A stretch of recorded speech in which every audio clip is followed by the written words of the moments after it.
다시 말씀 보시겠습니다. 오늘 주신 하나님의 말씀은 디모데후서 2장 1절부터 13절의 말씀입니다. 신약 344페이지 디모데후서 2장 1절부터 13절까지 디모데후서 2장 1절부터 13절까지 한 목소리로 합독하겠습니다. 내 아들아, 그러므로 너는 그리스도 예수 안에 있는 은혜 가운데서 강하고 또 내가 많은 증인 앞에서 내게 들은 바를 충성된 사람들에게 부탁하라. 그들이 또 다른 사람들을 가르칠 수 있으리라. 너는 그리스도 예수의 좋은 병사로 나와 함께 고난을 받으라. 병사로 복무하는 자는 자기 생활에 얽매 있는 자가 하나도 없나니 이는 병사로 모집한 자를 기쁘게 하려 함이라.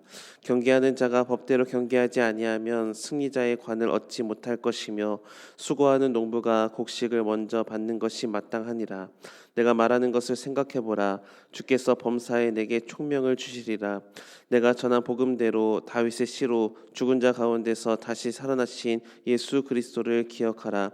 복음으로 말미암아 내가 죄인과 같이 매이는 데까지 고난을 받았으나 하나님의 말씀은 매이지 아니하니라. 그러므로 내가 택함 받은 자들을 위하여 모든 것을 참음은 그들도 그리스도 예수 안에 있는 구원을 영원한 영광과 함께 받게 하려 함이라. 미쁘다 이 말이여, 우리가 주와 함께 죽었으면 또한 함께 살 것이요 참으면 또한 함께 왕노릇할 것이요 우리가 주를 부인하면 주도 우리를 부인하실 것이라. 우리는 미쁨이 없을지라도 주는 항상 미쁘시니 자기를 부인할 수 없으시리라. 아멘. 매너가 사람을 만든다라는 말이 있습니다.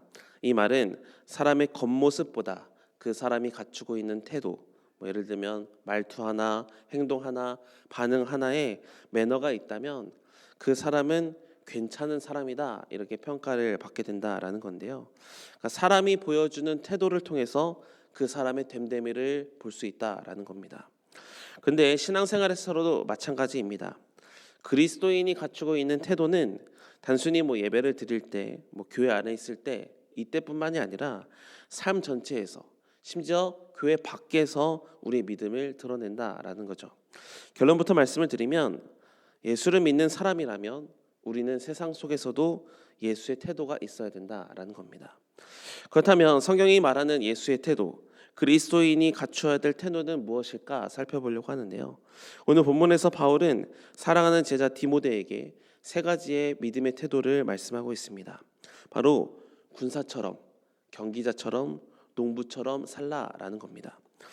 이 세 가지 비유 안에는 믿음의 본질이 담겨져 있는데 이 하나씩 살펴보면서 은혜를 나누고자 합니다. 먼저 오늘 본문 3절의 말씀입니다. 너는 그리스도 예수의 좋은 병사로 나와 함께 고난을 받으라, 이렇게 말씀합니다. 이 3절의 말씀을 보면 강조점이 고난을 받으라 라는 것으로 되어 있는데요. 그 앞에 수식하고 있는 것을 결코 놓치면 안 된다라는 겁니다. 예수의 좋은 군사로서 고난을 받으라, 이렇게 말씀하고 있어요. 다시 말해서 고난을 피하지 말고 이 고난이라는 전쟁 속에서 살되 믿는 자답게 올바른 믿음의 태도로 그 고난을 기꺼이 감내해라 라는 뜻을 갖고 있습니다. 그렇다면 좋은 군사는 어떤 군사입니까? 군사는 충성적으로 태도를 갖춰야 된다라는 겁니다. 군사는 명령에 복종을 하죠. 지휘관이 전진해라 라고 하면 전진하는 거고요. 멈춰라 하면 멈추는 겁니다. 명령의 이유를 다 이해하지 못하더라도 순종하는 것이 좋은 군사다라는 거죠. 왜냐하면 그 군사가 신뢰하는 것은 자신의 판단이 아니라 지휘관의 판단이기 때문입니다. 그리스도인의 삶도 마찬가지라는 거예요. 하나님의 말씀은 때로 내 상황에서 이해되지 않을 때가 있죠.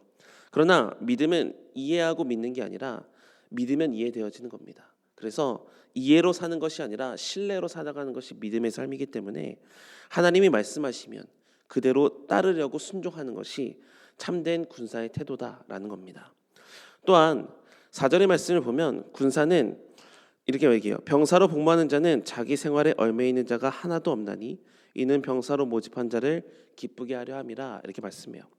군사는 자신의 편의로 살아가는 삶이 아니라 지휘관이 주신 그 사명을 우선적으로 사는 삶을 말해요. 전쟁 중에 군사가 나 오늘 좀 쉬고 싶다, 위험한 곳에는 안 가고 싶다, 이렇게 말할 수 없죠. 사명 앞에서는 자신의 편의보다 충성스러움이 먼저다라는 겁니다. 그러니까 믿는 자에게도 마찬가지라는 거죠. 삶은 고단할 수 있어요. 여유가 없을 수도 있죠. 그러나 그때가 오히려 신앙의 진가를 발휘하는 때인데요. 어떤 상황에서도 예배의 자리를 지키라 이 말씀을 붙들고 예배의 자리를 지키시고 주님이 주신 말씀을 붙들고자 하는 태도, 기도로서 승부를 보고자 하는 태도, 그 태도가 바로 좋은 군사의 태도다라는 겁니다. 그러므로 여러분, 여러분이 있는 자리들, 직장, 가정, 교회, 공동체, 그런 자리는 하나님이 보내신 자리다라는 것을 기억하시고요. 그 자리에서 순종하시며 충성을 보이셔서 하나님의 나라를 세워가시기 바랍니다. 힘이 없어도 기도의 자리를 지켜보시고 눈에 보이지 않아도 말씀의 자리를 지켜보십시오. 매너가 사람을 만든다는 말처럼 믿음의 태도가 그리스도인다움을 지켜줄 겁니다. 하나님은 그 믿음의 태도를 힘써 지키는 자에게 반드시 은혜를 더하여 주실 줄 믿습니다. 그리스도 예수의 좋은 군사로서 고난을 받으라 이 말씀을 가지고 믿음으로 살아나셔서 하나님의 은혜 가운데 거하기를 주님의 이름으로 축복합니다. 두 번째로 5절의 말씀인데요. 경기하는 자가 법대로 경기하지 아니하면 승리자의 관을 얻지 못할 것이며 이렇게 말씀합니다. 그러니까 바울은 경기자가 그러니까 선수가 법대로 하지 않으면 아무리 잘 이겨도 상을 받을 수 없다 이렇게 얘기합니다. 그러니까 이 말은 단순히 규칙을 지켜라라는 도덕적 교훈은 아니에요. 신앙의 본질을 꿰뚫는 말씀인데요. 하나님 앞에서의 신앙생활은 성취를 위한 신앙생활이 아니라 과정에서의 순종을 하는 신앙생활을 얘기하고 있는 겁니다. 경기자의 태도가 있죠. 경기자는 정직해야 되고요. 절제가 있어야 됩니다. 경기자는 오랜 시간 자신을 훈련시켜야 되며 경기를 위해서 자신의 모든 삶을 조절해야 됩니다. 식습관도 생활습관도 말 한마디도 이 목표를 위해서 절제를 하죠. 그러니까 잠시의 쾌락을 얻는 것보다 그 영광의 순간을 바라보며 기대하며 기다린다라는 겁니다. 그러니까 신앙생활도 마찬가지라는 거죠. 우리의 삶에도 수많은 유혹이 있습니다. 편하게 가고 싶고요. 쉽게 얻고 싶은 결과들이 우리를 유혹해요. 그러나 세상은 또 결과도 중시합니다. 속도가 빠른 사람이 능력 있다고 말하고요. 더 많이 이룬 사람이 성공했다고 말해서 불의를 저질러도 괜찮다 이렇게 유혹을 하죠. 하지만 믿음의 사람은 법대로 살아가는 겁니다.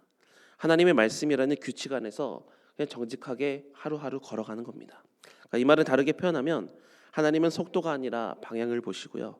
결과보다는 과정을 귀히 여기신다라는 겁니다. 이러한 관점에서 경기자는 보이지 않는 시간에 대한 가치를 굉장히 귀하게 여깁니다. 실제로 경기에서의 승패는 이미 그 경기장 밖에 훈련장에서 결정된다라고 얘기하는데요.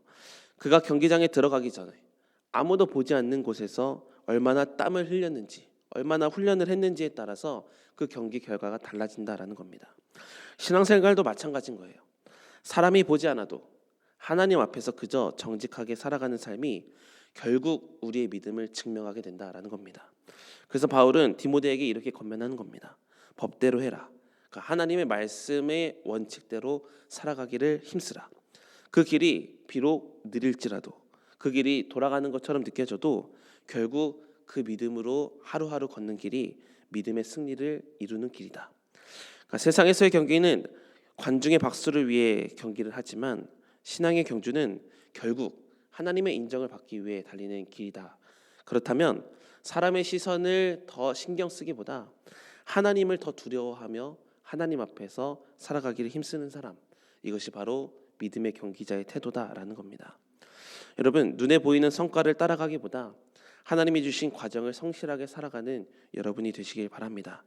그러기 위해서 말씀의 규칙을 어기지 마시고요. 신앙적 절제를 잃지 마시기 바랍니다.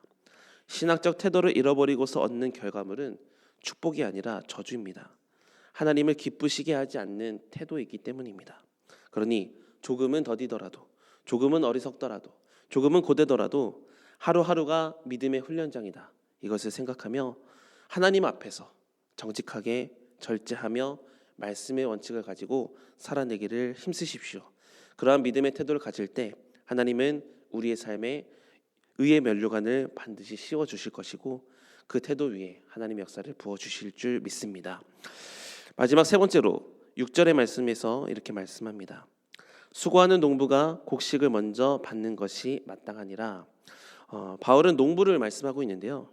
군사는 싸우는 자이고 경기자는 달리는 자이며 농부는 묵묵히 열매를 기다리는 자라는 특징을 갖고 있죠. 농부는 오늘 씨를 뿌리고 내일 당장 거둘 것을 기대하는 사람은 아닙니다. 그는 계절을 알죠. 겨울이 길어도 봄이 반드시 온다라는 것을 알고 있듯이 지금 눈에 보이지 않아도 내가 뿌린 씨가 땅속에서 생명을 솟아내고 있는 거다라는 것을 알고 기다리는 겁니다. 우리의 신앙생활도 그렇습니다. 지금 당장의 기도 응답이 늦어지는 것 같아도, 눈물의 시간이 길어지는 것 같아도 하나님은 결코 잊지 않으십니다. 하나님의 침묵이 있는 것 같아도 하나님은 그 침묵 같은 때에도 일하고 계신다라는 것이죠. 히브리서 6장 10절의 말씀은 이런 말씀이 있습니다. 하나님은 불의하지 않으사 너희 행위와 사랑의 수고를 잊지 아니하신다, 이렇게 말씀해요. 또한 농부의 시선에서의 하루는 사실 같아 보입니다. 아침에 일어나면 밭을 둘러보고 잡초가 보이면 뽑고 물이 부족해 보이면 채워주고 그냥 또다시 집으로 돌아옵니다. 그러한 하루하루에 반복되는 삶이 의미가 없어 보일진 몰라도 그런 하루하루의 날이 모이면 마침내 수확하는 날을 얻게 된다라는 겁니다. 신앙생활도 기도하고 말씀 읽고 이렇게 새벽 예배를 드리는 이런 것들이 반복되는 삶이 지금 당장에 우리의 믿음을 기쁘게 하지는 않습니다. 눈에 띄지 않아도 그런데 이런 하루하루의 삶이 믿음의 뿌리가 깊어지고 있다라는 것이죠. 그러니 당장의 열매가 눈에 보이지 않더라도 하나님은 우리가 드리고 있는 하루하루의 신앙적 태도를 다 보고 계시고 셈하고 계세요. 그리고 고난 속에서 드렸던 기도의 시간들, 말씀을 지키려고 했던 그 의지들을 결코 헛된 것으로 방치하지 않으시고 반드시 선으로 갚아주실 줄 믿습니다.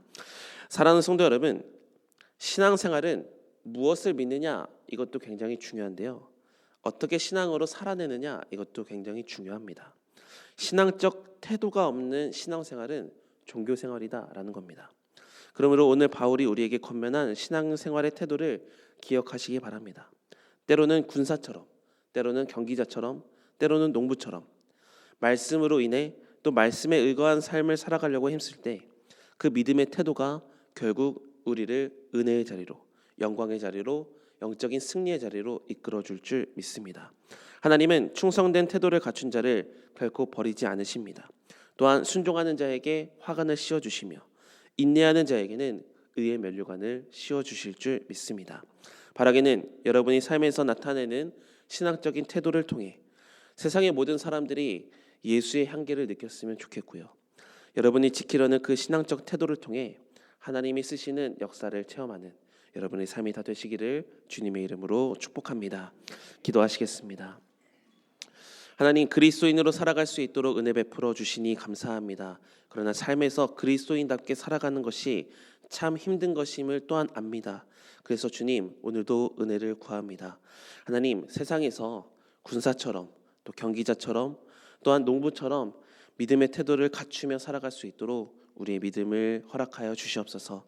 하나님이 기뻐하시는 삶이라면 기꺼이 살아내려는 신앙적 의지가 있을 수 있도록 인도해 주시고 그 의지 위에 성령의 충만함 허락하여 주셔서 믿음으로 살아가는 자의 마땅한 태도, 그리고 그 믿음으로 살아가는 자의 마땅한 태도 가운데 예수의 향기가 마음껏 뿜어지고 하나님이 주신 은혜가 채워지는 복된 역사가 일어나는 성도님들의 삶이 될 수 있도록 인도하여 주시옵소서. 하나님, 오늘도 여러 가지 기도 제목을 가지고 주님 앞에 섭니다. 기도 제목이 반드시 하나님 앞에 상달되고 역사를 일으켜 주실 줄 믿습니다.